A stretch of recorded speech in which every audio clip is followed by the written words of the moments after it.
پینے کو کچھ نہیں اور پھر بھی روزہ رکھ رہے ہیں۔ بے غیرتوں، اللہ نے دولت دی ہے لیکن روزہ تمہیں نصیب نہیں ہوتا ہے۔ تم کہتے ہو بھوک برداشت نہیں ہوتی ہے، تم کہتے ہو کہ بیوی نہیں چھوٹتی ہے، تم کہتے ہو بڑا محنت اور مزدوری کا کام ہم گھر پہ کرتے ہیں اس لیے ہمیں محنت کا کرنا پڑتا ہے اس لیے روزہ نہیں رکھتے۔ تمہیں نیند کیسے آ جاتی ہے؟ تم بستر پہ اپنے آرام کے ساتھ خواب خرگوش میں مست ہو کر سو کیسے جاتے ہو؟ اللہ کا عذاب تمہارے دلوں کو چیر کیوں نہیں دیتا ہے؟ تم کیسے آرام کی نیند سو جاتے ہو بستر پر؟ کیسے تمہیں نیند آ جاتی ہے بستر پر؟ اس کشمیری نوجوان سے پوچھو، وَلَنَبْلُوَنَّكُمْ بِشَيْءٍ مِّنَ الْخَوْفِ، خوف ڈال کے بھی آزمائیں گے، ہر وقت خوف کے سائے میں رہتے ہیں وہ لوگ، وَالْجُوعِ، بھوکا مار کر بھی آزمائیں گے، جتنا بھوکے وہ لوگ رہتے ہیں ہم اور آپ نہیں رہ پا رہے ہیں، وَنَقْصٍ مِّنَ الْأَمْوَالِ، جتنا مالوں کا نقصان اتنا ان کا ہوا ہے ہمارا اور آپ کا نہیں ہوا، وَالْأَنفُسِ، جتنی جانیں ان کی گئی ہیں آج کس کی جانیں جا رہی ہیں، وَالثَّمَرَاتِ، کھیتیاں باڑیاں کاروبار بزنس ہم تمہیں تباہ کر کے بھی ہم تمہیں آزمائیں گے۔ ان تمام صورتوں میں میرے جو بندے صبر کر لیں، اب آیا کیا کہا؟ ان تمام آزمائشوں میں میرے بندے جو پورے اتر جائیں اور صبر کر لیں، صبر،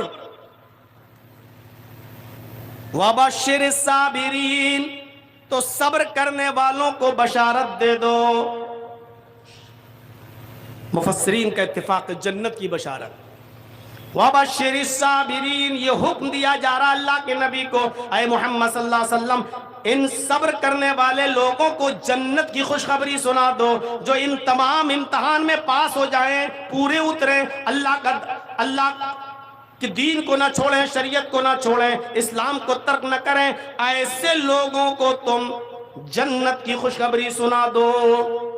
اب یہ سب مصیبتیں ہیں، خوف، بھوک، مالوں میں نقصان، جانوں کا جانا، کاروبار کا برباد ہونا، یہ سب مصیبتیں ہیں۔ آگے دعا بتائی جا رہی ہے، سنیے گا، الذین اذا اصابتہم مصیبہ، جن لوگوں کو جب کوئی مصیبت پہنچے، مصیبت کوئی بھی مصیبت ہو سکتی ہے، کوئی بھی غم آ سکتا ہے، اللہ تعالیٰ کیا کہہ رہا ہے؟ میرے بندو جب تمہیں کوئی مصیبت پہنچے، جب تمہیں کوئی مصیبت تمہیں گھیر لے، قالو، تو میرے بندے اس مصیبت سے گھبراتے نہیں ہیں، آپے سے باہر نہیں ہوتے، اپنا آپا نہیں کھو دیتے ہیں، بلکہ کیا کرتے ہیں؟ اللہ کے بندوں کا کام کیا ہوتا ہے، مومنوں کا کام کیا ہوتا ہے؟ جب ان کے اوپر مصیبت آتی ہے، قالو، اس مصیبت کو پہنچنے کے بعد، اس مصیبت کو دیکھنے کے بعد ان کی زبان سے جملہ نکلتا ہے، انا للہ و انا الیہ راجعون، ہم سب اللہ کی طرف سے ہیں اور اللہ ہی کی طرف ہم سب کو لوٹ کر جانا ہے، ہم سب اللہ ہی کی طرف سے ہیں اور اللہ کی طرف لوٹ کر جانا ہے۔ بڑی بدقسمتی یہ ہے ہماری اور جہالت یہ ہے ہماری کہ ہم یہ سمجھتے ہیں کہ یہ کوئی مر جائے تو مرنے کی خبر سنو تب یہ دعا پڑھو، انا للہ و انا الیہ راجعون، یہ ہماری جہالت ہے۔ یہ الگ بات ہے کہ موت بھی ایک مصیبت ہے، غم کا پہاڑ ٹوٹتا ہے موت کی خبر سن کر، تو اس وقت بھی یہ دعا پڑھی جا سکتی ہے، لیکن صرف موت ہی غم لے کر نہیں آتی ہے، موت ہی غم لے کر نہیں آتی، خوف کا ماحول پیدا ہو جائے یہ بھی غم ہے، انا للہ و انا الیہ راجعون، کوئی بہت بڑی پریشانی آ جائے، انا للہ و انا الیہ راجعون، رات میں کوئی اہم کام کر رہے ہو اچانک لائٹ چلی جائے یہ بھی ایک مصیبت ہے، انا للہ و انا الیہ راجعون۔ 1 لاکھ روپے کا موبائل خریدا، صاحب ایپل کا فون ہے، آئی فون ہے، ابھی 2 ہی دن ہوئے کھو گیا، چوری ہو گیا، کہاں چلا گیا؟ پتہ چلا موبائل غائب، کوئی چیز کھو گئی، انا للہ و انا الیہ راجعون۔ یہ سب دعا پڑھی جاتی ہے اور پڑھنا چاہیے۔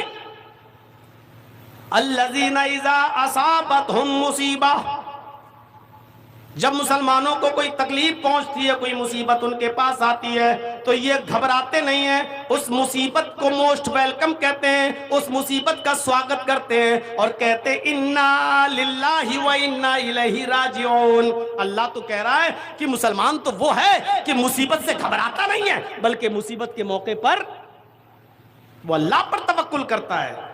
اللہ کے نبی جناب محمد رسول اللہ غار ثور میں ہیں، ابو بکر کہہ رہے ہیں کہ کافر ہمارے پہاڑی تک آ گئے، اے اللہ کے رسول اگر ایسے جھانک کر دیکھیں گے تو ہم پکڑ لیے جائیں گے۔ اللہ کے نبی گھبرائے نہیں۔ کتنی بڑی مصیبت جو محمد کو زندہ پکڑ کے لائے گا، اس کو 100 اونٹ انعام دیے جائیں گے۔ 100 اونٹ کے لالچ میں لوگ پیچھا کر رہے ہیں محمد رسول اللہ کو پکڑنے کا۔ آپ جس غار میں چھپے ہیں اس غار تک پکڑنے والے کافر آ چکے ہیں۔ اگر جھانک کے نیچے دیکھ لیں تو اللہ کے نبی کی کا سر دکھائی دے جائے، لیکن اللہ نے ان کی آنکھوں پہ پردہ ڈال دیا، وہ اللہ کے نبی کو دیکھ نہیں سکے۔ اتنی بڑی مصیبت نبی کے اوپر، لیکن اللہ کے ابو بکر کہہ رہے ہیں اللہ کے نبی وہ ہمارے سر پر۔ اللہ کے نبی کیا کہہ رہے ہیں؟ لا تحزن ان اللہ معنا، اے ابو بکر گھبراؤ نہیں، اللہ ہمارے ساتھ ہے۔ اے ابو بکر گھبراؤ نہیں، اللہ ہمارے ساتھ ہے۔ یعنی مصیبت آئی گھبرائے نہیں۔ مومن کا شیوا یہ ہوتا ہے کہ جب اس کے پاس مصیبت آئے تو وہ گھبرائے نہیں، بلکہ کیا پڑھے؟ انا للہ و انا الیہ راجعون۔ اب ایک واقعہ سناتا ہوں بخاری سے، دلچسپ۔ دیکھیے دعا ہے، ہم سب اللہ ہی کی طرف سے اور اللہ ہی کی طرف لوٹ کے جانا ہے۔ دعائیں آج کل ہم پڑھتے کہاں ہیں؟ بس بحث کرتے ہیں۔ فرض نماز کے بعد دونوں ہاتھ اٹھا کے دعا مانگنا چاہیے کہ نہیں مانگنا چاہیے؟ امام جب مانگے تو اس کے ساتھ ہاتھ اٹھانا چاہیے کہ نہیں اٹھانا چاہیے؟ قبرستان میں جائیں تو ہاتھ اٹھا کر دعا کر سکتے ہیں کہ نہیں کر سکتے ہیں؟ عید کی نماز پڑھنے کے بعد عیدگاہ میں ہاتھ اٹھا کر دعا پڑھ سکتے ہیں کہ؟ بحث کروا لو ہم سے بس۔ ارے دعا کرنے سے آپ کو کون روک رہا ہے؟ غور کرو، ان تمام مصیبتوں میں سب سے بڑی مصیبت کیا ہے؟ آپ کے کسی عزیز اور کسی قریب کا انتقال ہو جائے، مثلا آپ کی بیوی کا انتقال ہو جائے، مثلا آپ کے بیٹے کا انتقال ہو جائے، تو یہ چیز سب سے بڑے غم کو لے کر آتی ہے۔ سب سے بڑا غم یہ ہے۔ اس موقع پر کیا دعا پڑھنی چاہیے؟ انا للہ و انا الیہ راجعون۔ اللہ کے نبی صلی اللہ علیہ وسلم اس کے آگے ایک دعا اور پڑھتے تھے، ذرا سنیے گا میرے بھائیوں، اور یہ دعا یاد کر لیجئے گا، بہت کام آئے گی۔ آج میں کچھ سکھا کے جا رہا ہوں آپ کو، کچھ سیکھ لیجئے گا۔ اللہ کے نبی صلی اللہ علیہ وسلم جب کسی کے انتقال کی خبر سنتے تو آپ کیا دعا پڑھتے؟ انا للہ و انا الیہ راجعون۔ اس کے بعد ایک جملہ اور، اللہم اجرنی فی مصیبتی واخلف لی خیرا منہا۔ چھوٹا سا ٹکڑا ہے بس، کتنے لوگوں کو یاد ہوگا؟ اور یاد ہوگا بھی نہیں، ابھی ہمارے ذہن سیٹ نہیں ہے، ہمیں دوسری چیزیں جلدی یاد ہو جاتی ہیں، دعائیں جلدی یاد نہیں ہوتی ہیں۔